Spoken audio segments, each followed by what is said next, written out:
Hello friends, welcome to rural academy. Friends, आज हम लोग जो है मराठा साम्राज्य के बारे में देखेंगे। लास्ट वाला लेक्चर में मैं आपको बोली थी कि मराठा एंग्लो युद्ध के बारे में बताएंगे, लेकिन हुआ है कि मराठा एंग्लो युद्ध से पहले आपको मराठा साम्राज्य के बारे में अच्छे से जानना जरूरी है। इसलिए ये कुछ आपके लिए मराठा साम्राज्य के बारे में जान लेना जरूरी होता है। तो चलिए देखते हैं आज का क्वेश्चंस। आज का पहला क्वेश्चन है, शिवाजी के राष्ट्र ने उनके बाद सबसे बड़े व्यक्तित्व बाजीराव प्रथम को जन्म दिया, पर उनके जीवन की सबसे बड़ी विफलता थी। उसमें से चुनना है कौन सी विफलता थी। निजाम के विरुद्ध उनका अभियान, उनके द्वारा मस्तानी से विवाह, मराठा मंडल के संघराज का सद्भाव पूर्ण सहयोग की बात करने में उनकी विफलता। ऑप्शन डी है आपका उत्तर में मराठा राज्य का विस्तार। देखिए, क्वेश्चन सॉल्व करने से पहले आपको थोड़ा मराठा साम्राज्य के बारे में बता देती हूँ कि मराठा साम्राज्य या मराठा महासंघ एक भारतीय साम्राज्यवादी शक्ति थी जो 1645 टू 1880 तक अस्तित्व में रही। मराठा साम्राज्य की नींव जो है आपके छत्रपति शिवाजी महाराज ने 1645 में डाली थी। उन्होंने कई वर्ष औरंगजेब के मुगल साम्राज्य से संघर्ष किया। बाद में आए पेशवाओं ने उसे उत्तर भारत तक बढ़ाया। ये साम्राज्य 18 से 18 तक चला और लगभग पूरे भारत में फैल गया। मराठा लोगों को महरट्टा या महरट्टी भी कहा जाता है। भारत के वे प्रमुख लोग जो इतिहास के क्षेत्र में रक्षक योद्धा और हिंदू धर्म के समर्थक के रूप में विख्यात है। इनका गृह क्षेत्र आज का मराठी भाषा क्षेत्र महाराष्ट्र राज्य है, जिसका पश्चिमी क्षेत्र समुद्र के किनारे मुंबई से गोवा तक और दक्षिण आंतरिक क्षेत्र जो है पूर्व में लगभग 160 किलोमीटर नागपुर तक फैला हुआ था। तो ये जो क्वेश्चन ये जो है आपका शिवाजी ने रखा था इसकी नींव, ठीक है, छत्रपति शिवाजी महाराज ने 1645 में। ये नोट डाउन कर लीजिएगा आप लोग, ठीक है। अब आते हैं हम लोग अपने क्वेश्चंस पे। तो क्वेश्चन में पूछा गया है कि उनके जीवन की सबसे बड़ी विफलता थी। तो इसमें जो है आपका मराठा मंडल के संघराज का सद्भाव पूर्ण सहयोग प्राप्त करने में उनकी विफलता जो थे उनकी जो है विफलता जो प्राप्त करने में जो विफलता थी, यही उनकी सबसे बड़ी विफलता रही है। तो इसका सही आंसर होगा ऑप्शन सी। चलिए नेक्स्ट क्वेश्चन पे चलते हैं। शिवाजी के प्रशासन में अष्टप्रधान नामक 8 मंत्री होते थे जो राजा को परामर्श देते थे। इनमें से कौन सा युग्म असंगत है, इसमें से चुनना है।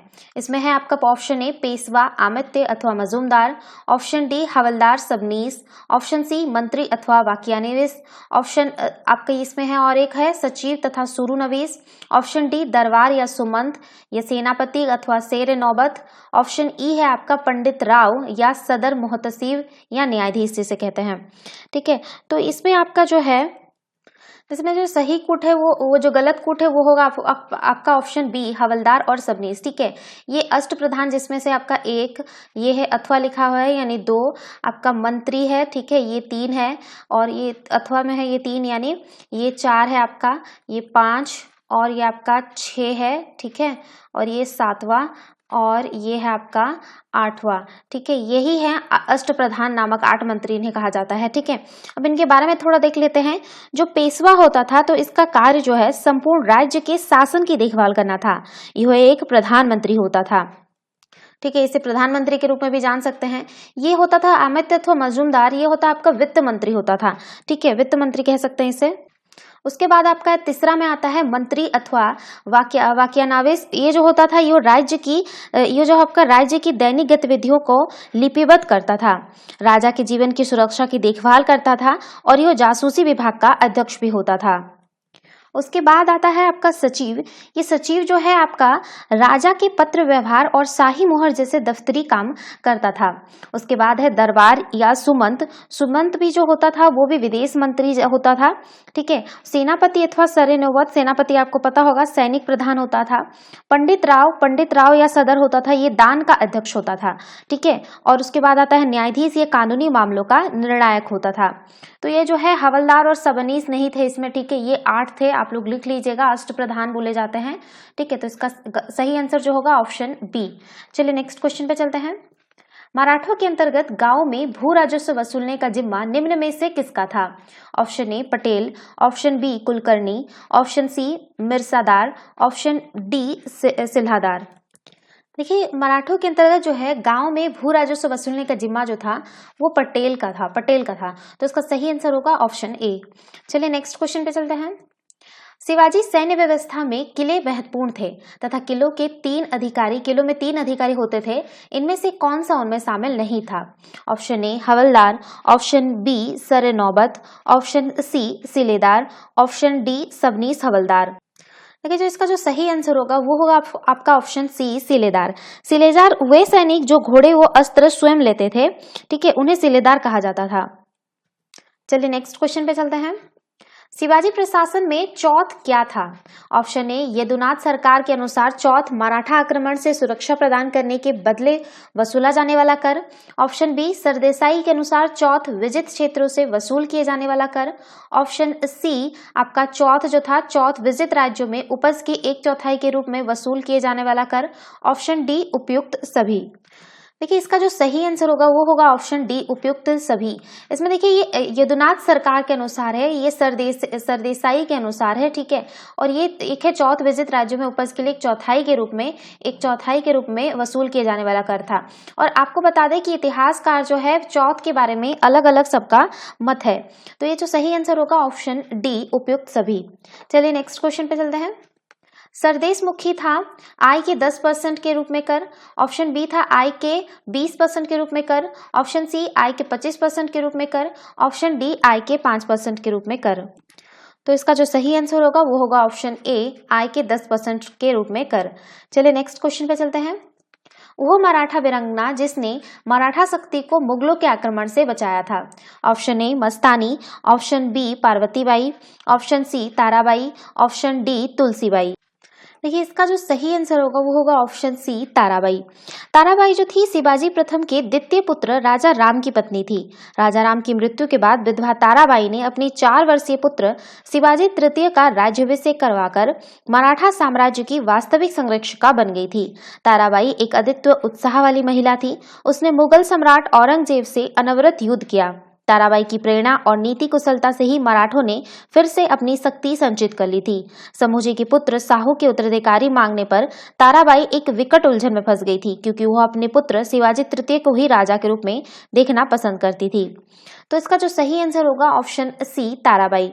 चलिए नेक्स्ट क्वेश्चन पे चलते हैं। शिवाजी की मृत्यु के पश्चात जो है कौन शासक बना? Option A Raja Ram, option B Balaji Bajirao, option C Sujoji, option D Sambhaji.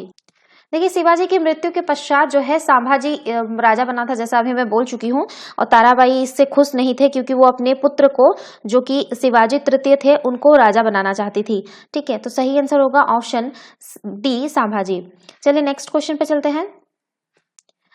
कथन इसमें से आपको देखना है। कथन शिवाजी के अधिकतर मालिक अंबर द्वारा स्थापित भू राजस्व प्रणाली का अनुसरण किया। इसका कारण था वह राजस्व वसूली के छोटे जिलों के बिचौलियों अधिकारियों के माध्यम से प्रथा को समाप्त करना चाहता था। इसमें से आपको कोट चुनना है। कथन ए और कारण आर दोनों सही है तथा आर ए का सही स्पष्टीकरण है। कथन ए और कारण आर दोनों सही है तथा आर ए का सही स्पष्टीकरण नहीं है। कथन ए सही है किंतु कारण आर गलत है। कथन ए गलत है किंतु आर सही है। देखिए इसका जो सही होगा आंसर होगा वो होगा ऑप्शन बी। इसमें जो है कथन सही है, कथन और कारण दोनों सही है, लेकिन जो है स्पष्ट नहीं कर रहा है कि जो स्थापित भू राजस्व प्रणाली था उसका अनुसरण जो है छोटे बिचौलिए अधिकारियों के माध्यम से समाप्त करना, ये कुछ स्पष्ट नहीं कर रहा है। ठीक है, तो इसका सही आंसर होगा ऑप्शन बी। चलिए नेक्स्ट क्वेश्चन पे चलते हैं। मराठा साम्राज्य का मेघनाकाटा कहलाता है राजा राम और सैयद बंधुओं के बीच हुई मराठा मुगल संधि को। ऑप्शन बी बालाजी विश्वनाथ व हुसैन अली के मध्य हुई संधि को। ऑप्शन सी शिवाजी और औरंगजेब के मध्य हुई संधि को। ऑप्शन डी बाजीराव प्रथम व औरंगजेब के मध्य हुई संधि को। देखिए मराठा साम्राज्य का जो मैग्नाकाटा है वो बालाजी विश्वनाथ व हुसैन अली के मध्य हुई संधि को कहा जाता है। इस मुगल मराठा संधि को मुगल बादशाह रफीउद्दौलाजात ने मान्यता दी। यह दिल्ली की संधि भी कहलाती है। इतिहासकार रिचर्ड टेम्पल ने 1719 में इस मराठा मुगल संधि को मराठा साम्राज्य का मेघनाकाटा कहा है। तो इसका सही आंसर होगा ऑप्शन बी। चलिए नेक्स्ट क्वेश्चन पे चलते हैं। मराठा राज्य के द्वितीय संस्थापक के रूप में कौन प्रसिद्ध थे? Option A Balaji Vishwanath, option B Bajirao प्रथम, option C Raja Ram, option D Sambhaji. देखिए, मराठा साम्राज्य के द्वितीय संस्थापक जो थे वो बाजीराव प्रथम के रूप में प्रसिद्ध हैं। बालाजी विश्वनाथ की सबसे बड़ी उपलब्धि यह थी कि उन्होंने मराठा राज्य संघ का गठन किया। वे मराठा राज्य के द्वितीय संस्थापक के रूप में प्रसिद्ध हुए। तो सही आंसर होगा ऑप्शन बी। चलिए नेक्स्ट क्वेश्चन पे चलते हैं। निम्नलिखित कथनों पर विचार कीजिए तथा सही उत्तर छांटिए। बालाजी विश्वनाथ ने दिल्ली के सम्राट की ओर से सैयद बंधुओं से स्वराज का फरमान प्राप्त किया। 2 है आपका, बालाजी प्रथम ने मशीन पर अधिकार करने के प्रयोजन से पुर्तगालियों के विरुद्ध सैन्य अभियान किया। ऑप्शन ए केवल 1, ऑप्शन बी केवल 2, ऑप्शन सी 1 और 2 दोनों, ऑप्शन डी उपरोक्त में से कोई नहीं। देखिए, इसका जो सही होगा आंसर होगा वो होगा ऑप्शन ए केवल 1। बालाजी विश्वनाथ ने दिल्ली के सम्राट की ओर से सैयद बंधुओं से स्वराज का फरमान प्राप्त किया था, लेकिन जो बाजीराव प्रथम थे उन्होंने मशीन पर अधिकार करने के प्रयोजन से पुर्तगालियों के विरुद्ध में कोई सैन्य अभियान नहीं चलाया था। ठीक है, तो इसका सही आंसर होगा ऑप्शन ए केवल 1। तो ये था आज का जीके का पोर्शन। वीडियो पसंद आए तो लाइक, शेयर और कमेंट करना ना भूले। साथ ही साथ चैनल को सब्सक्राइब करना ना भूले। Thanks for watching. Have a nice day. Take care.